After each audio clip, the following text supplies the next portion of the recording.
kuti uya upinde ndinowatenda. Asi pakuita dambudziko rekuti vamwe vacho vafunga kuti ndo wakandipinza, ndakapinzwa nemi vakavhota. Tiri kuenda kusarudzo next year kuma-elections.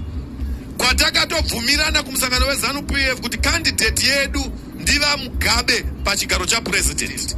Zvino uri ani unofamba uchiti hatichadiva Mugabe nekuti wakura? Iwe mwana mudiki, baba wako pasi nevanofamba vachishoropodza vaMugabe nekushora nekutaura zvisina maturo pasi nawo.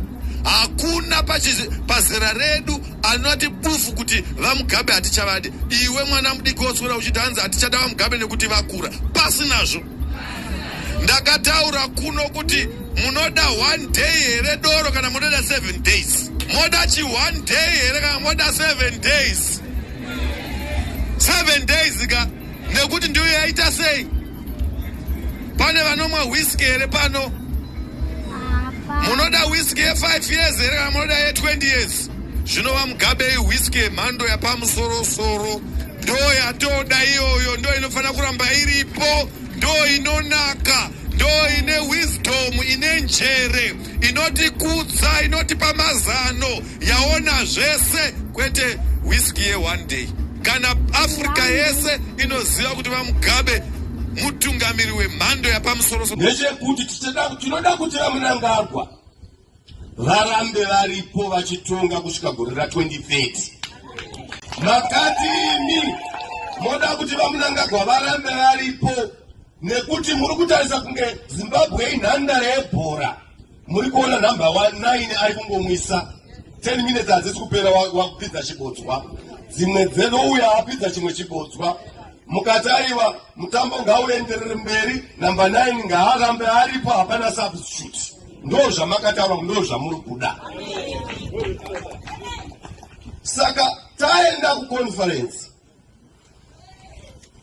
pakapinzwa chisungo ichi kuti chabva kumaprovince. Hapana akasimuka akati hatisi kubvumirana nazvo. Conference yese yakati tazvitambira, tinozvida. Kana tichiti pamberi negwara romusangano weZANU-PF, tinoda kuti zvinhu zvinenge zvasungwa mumusangano weZANU-PF zvasunga munhu wese. Hakusina anoti uku ndiriko kana kuti handiko, tese tiriko panyaya 2030. Tiri kungofollowa gwara romusangano weZANU-PF. Saka hapana anofanira kutya, nekuti izvi zvatakuita izvi hazvisi zvagomo guru, hazvisi zveMandicaland, hazvisi zveMidlands, hazvisi zvaMasvingo, hazvisi zveMati South. Ndezvesungano yakaitwa nomusangano weZANU-PF kuBulawayo conference kuti ndizvo zvatiri kuda. Tisati taenda kuconference taigona kungoti ndezvana Mukotsa, taigona kungoti aiwa ndezveHarare kana kuti ndezveMasvingo kana kuti ndezveBulawayo.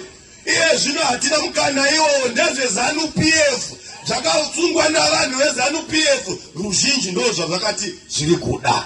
Saka hatidi kuti paite dambudziko rekuti chii chiri kuitika. Tiri kufollowa gwara romusangano weZANU-PF.